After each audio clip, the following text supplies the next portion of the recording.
She was the wife of my sworn enemy. I had loved her since she was a child, but she married him. Although it broke my heart, I wanted her to be happy. One night, I was driving home from work and saw their car overturned on the side of the road. I rushed over to help. She was already gone. He survived, but he was badly injured. When I pulled him out of the wreckage, he admitted that he'd caused the accident in a drunken stupor. His bullying had gone too far. Although I hated him, at that moment I felt only pity. I stayed with him as he left, knowing she would want me to show mercy. I mourned for them both, my love and my enemy. Fate had brought us together again, but only in tragedy. As I sat on the side of the road, holding my dying nemesis in my arms, so many emotions came over me. Sadness over her loss, anger at him for causing it, guilt for not being able to prevent it. Most of all, I was haunted by thoughts of what if. What if I had fought harder for her love when we were young? What if I had reached out to her, told her to leave him before things got worse? Would I have been able to keep her from that fate? In the last moments of her life, my nemesis confessed that he had spent his entire life feeling inferior to me. How he knew she still loved me, even after they were married. Jealousy and insecurity poisoned him, turned him into a cruel monster. He apologized over and over, clinging to me as if I could absolve him of his sins. I wanted so much to hate him, but when I looked into his eyes, where the life was fading, all I saw was a broken man. After he died, I sat by the wreckage until dawn. When the sun came up, I dug 2 graves nearby with my bare hands. I laid them side by side, as I know she would have wanted. As I filled her coffin with earth, my tears flowed. I was saying goodbye to my oldest friend, my greatest love. I wished we had more time together. In the weeks that followed, I withdrew from the world. The guilt and grief were too much for me to bear. I blamed myself for not intervening over the years. Memories of when we were children, laughing and playing carefree, surfaced in my mind. When the future was bright and full of hope. Now, the best moments of my life were buried underground while I was still breathing. It wasn't right. It wasn't fair. My health was rapidly deteriorating. I stopped eating, stopped leaving the house. At night, I was haunted by dreams of her. Our first kiss under the old oak tree, the whispered conversations as we lay under the stars, the promises that someday we would be together. All those moments and memories we could never share weighed on me. Despair was suffocating. Finally, I decided I couldn't go on like this. I wrote a letter confessing my unwavering love for her, regretting not protecting her, hoping we would meet again in the other world. I taped it to her tombstone and went home to end my pain. As I slipped into unconsciousness, I saw her face again, smiling, radiant, surrounded by light. My lost love, welcoming me home.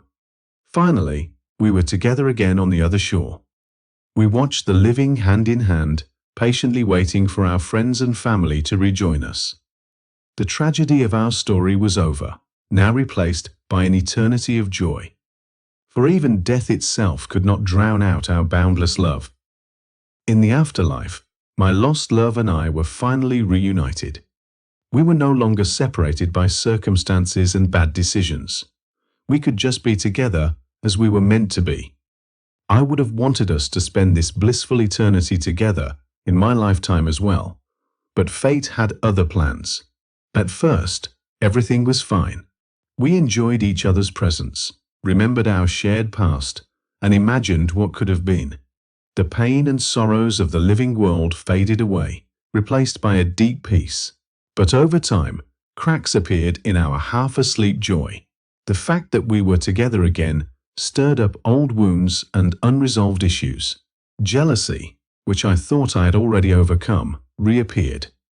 We argued about moments in our past, disagreeing over details that once seemed inconsequential. In the absence of vital necessity, petty squabbles subsided. My nemesis, of course, was also around, dwelling on the same serene plane. At first, I paid no attention to him, preferring to remain captive to my love. But sometimes I noticed that she was watching him with a glance in which flickered the glimmer of an underlying affection. In life, they shared the same house, the same bed, the same family name. As painful as it was, their bond could not be so easily erased. As their differences accumulated, she grew more and more distant from me. We gradually drifted apart. Alone, I began to watch my nemesis. I watched him struggle with his own guilt as he sought redemption for his mortal sins. I saw that he was not the villain I had imagined him to be, but a flawed human being like the rest of us. I began meeting with him in secret, talking about the past, the present, and our hopes for the future. We found we had more in common than I wanted to admit. In him, I found a kindred spirit, a man who understood the deep pain of losing her. Our secret conversations grew longer and more frequent. The better I got to know him, the more she faded from my thoughts. Until one ghostly night, she reappeared and saw us together, the two souls she had loved in life, now joined in death. The shock and pain on her face cut me deeper than any knife could. She was gone before I could explain anything. I tried to pursue her, but she fled from me, losing her cherished presence. My nemesis and I were left alone, both pining for her in different ways. Our shared grief brought us closer together, an unbreakable bond formed. In time, we stopped looking for her, resigning ourselves to the fact that she wished to stay away. We found comfort and love in each other, as strange as it may seem. The space between us, that had once kept us apart, evaporated. We became inseparable companions. As our romance blossomed, I finally felt at peace. The resentment toward him that had clouded our past was gone. He was no longer my enemy, but the missing piece of my soul that I had been searching for all my life.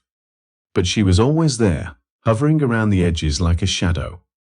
She existed with us, but at the same time, she was apart from us and a reminder of paths not traveled.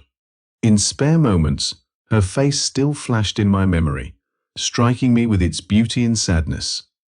I wonder if she's looking at us together now, feeling nauseous or grateful that we have found respite in each other. This deadly impasse lasts to this day. My two loves hold at a distance, too wounded to reconcile. And me, caught between them, sharing eternity with both, but deprived of one of them completely. Perhaps one ghostly night she will reappear, and our triangle will be finally broken. In the meantime, the three of us remain bound together, so close, yet so far apart in this melancholy afterlife.